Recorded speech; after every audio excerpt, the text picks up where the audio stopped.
ఇర్మియా గ్రంథము 31:16 ఏడవక ఊరుకొండము, కన్నీళ్లు విడిచుట మానము, నీ క్రియలు సఫలమగును. దినదినము మీ జీవితాల్లో అనేక పరిస్థితులు కూడా మనం వెళ్తూ ఉంటాం. మన ఈ లోకంలో జన్మించేందుకు మొదలుకొని కన్ను మూసి పరలోకం చేరేంత వరకు ఒక సముద్రంలో పయనిస్తున్న ఒక నావ లాంటిది మన జీవితం. సముద్ర పయనం ప్రారంభించబడింది. నువ్వు దోణిలో కూర్చున్నావు. అద్దరికి చేరేంత వరకు, అవతలి ఒడ్డుకు చేరేంత వరకు, నీవు కోరిన రేవుకు నువ్వు చేరేంత వరకు, దేవుడికి ఎక్కడ చేర్చాలని నిర్ణయించాడో అక్కడికి నువ్వు చేరేంత వరకు నువ్వు దోణి నడపడం ప్రారంభిస్తావు. దోణి నడుపుతూనే ఉండాలి. మధ్యలో చేతులు ఎత్తేయొద్దు. మరి అలలు వస్తూనే ఉంటాయి. సుడిగాలులు కనిపిస్తాయి కొన్ని చోట్ల. సుడిగుండాలను చూసి భయపడకూడదు. దేవుని గైడెన్స్ అడుగు. సుడిగుండాల పక్క నుండి అందులోకి వెళ్ళిపోకుండా తప్పించగల దేవుడు నాడని నమ్మితే గట్టిగా దేవునికి స్తోత్రం చెప్పగలరా? కారులో వెళ్తున్నప్పుడు GPS అనేది ఎంతమందికి ఐడియా ఉందో చేయతే, నావిగేషన్. సో మీరు అది ఎప్పుడైతే మీరు వెళ్తున్న అడ్రస్ దానిలో ఫీడ్ చేస్తారో అది మీకు డ్రైవ్ చేస్తూ అది ముందుగా చెప్తుంది. రౌండ్ అబౌట్ వస్తుంది, నువ్వు లెఫ్ట్ తీసుకోవాలి అని కిలోమీటర్ దూరం ఉండగానే అది చెప్తుంది. ఇంకా 500 మీటర్స్లో లెఫ్ట్ టర్న్ వస్తుంది, తీసుకోమంటుంది. లేదు స్ట్రైట్ లైన్లో వెళ్ళమంటుంది. ఇంకా మీరు 500 మీటర్స్ వెళ్ళలేదు, ఇంకా 2 కిలోమీటర్ ముందే రౌండ్ అబౌట్ రాబోతుందని చెప్తుంది. ఆ రౌండ్ అబౌట్లో రౌండ్గా తిరగకుండా రైట్కి వెళ్ళాలా లెఫ్ట్కి వెళ్ళాలా అది ముందే చెప్తుంది. ఎక్కడి నుంచి చూసి చెప్తుంది? అది గట్టిగా చెప్పండి. మీ కారు వెళ్ళే డైరెక్షన్ కూడా చూపిస్తుంది, రోడ్డును చూపిస్తుంది. మీ కంటికి కనబడక ముందు అది చూస్తుంది మీ ఎదురుగా రోడ్డు ఏ విధంగా ఉందో. అలాగే ట్రాఫిక్ ఎక్కువగా ఉందా తక్కువగా ఉందా అని కూడా చూపిస్తుంది. ట్రాఫిక్ ఒకవేళ ఎక్కువగా ఉంటే రెడ్ లైన్ కనిపిస్తుంది రోడ్డు పైన. రోడ్డు లాగా ఒక లైన్ కనిపిస్తుంది, రెడ్ కనిపిస్తుంది. నేను అడుగుతున్నాను, ఇది ఎక్కడి నుంచి చూసి చెప్తుంది మీకు? శాటిలైట్. చెయ్యి చూపించండి. ఇంట్లో నుండి దానికి ఏం కనపడుతుంది? ఇంట్లో ఉన్న వాళ్ళకి ఏం కనిపించదు. శాటిలైట్ పైకి తిప్పండి, చెయ్యి తెత్తండి. దేవుని బిడ్డలారా, ఎవరో ఒకళ్ళు గైడెన్స్ ఉంటే మనిషి జాగ్రత్తగా వెళ్ళగలుగుతున్నాడు, తన ప్రయాణం జాగ్రత్తగా చేయగలుగుతున్నాడు.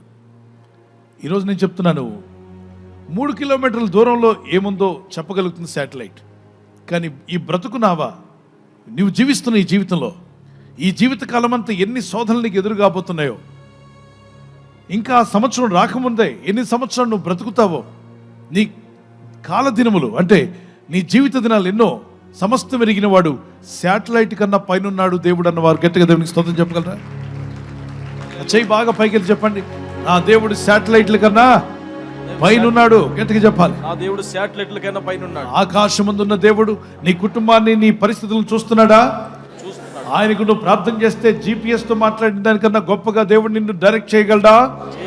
మనుషులు చేసుకున్న GPS ఆకాశంలో కూర్చొని కింద వెళ్తున్న చిన్న కారుకి గైడెన్స్ ఇవ్వగలిగితే, సృష్టికర్తని దేవుడు మనిషికి వేలు ముద్ర ఇచ్చి మనిషి కంట్లో ఐరిస్ను పెట్టి నీకు ప్రాణం పోసి నీ దేహంలో ఆత్మను పెట్టి నీ కొరకు శిలువ రక్తం కాల్చి ప్రాణం పెట్టి మరణించి తిరిగి లేచిన సజీవుడైన యేసుక్రీస్తు ప్రభు నిన్నెంతో ప్రేమిస్తానని వాగ్దానం చేసిన దేవుడు ఆకాశాల్లో నుండి నీకు డైరెక్షన్ పంపిస్తున్నాడు.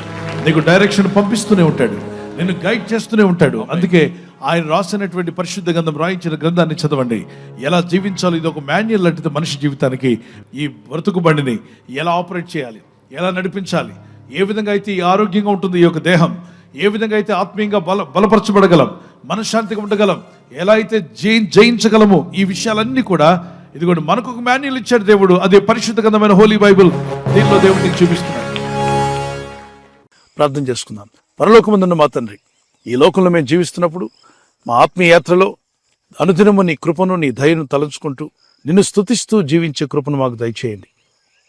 మీ రెక్కల చోటున మమ్మల్ని కాచి కాపాడారు, ఇక ముందు కూడా మమ్మల్ని కాపాడబోతున్నారు. ఈ రాత్రి నెమ్మదితో పండుకొని సురక్షితంగా కాపాడబడినట్లుగా నీ అగ్ని కంచి వేసి మమ్మల్ని కాపాడండి.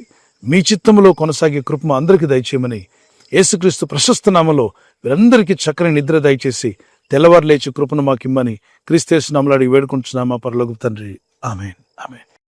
ఈ వాగ్దాన్ని మీతోనే ఉంచుకోకుండా లైక్ చేయండి, షేర్ చేయండి. అనేకులు ఈ యొక్క ఛానల్ సబ్స్క్రైబ్ చేసుకోమని తెలియపరచండి. సబ్స్క్రైబ్ చేయని వారు కూడా సబ్స్క్రైబ్ చేయండి. Good night. God bless you. ఈ ఛానల్ను మీరు సబ్స్క్రైబ్ చేసుకొనుట వలన 2 పనులు జరుగుతున్నాయి. 1, బీదలకు, అనాథలకు ఈ ఛానల్ ద్వారా సహకారము అందించడం జరుగుచున్నది. 2, సువార్త జరుగుచున్నది, ఆత్మలు రక్షించబడుచున్నాయి.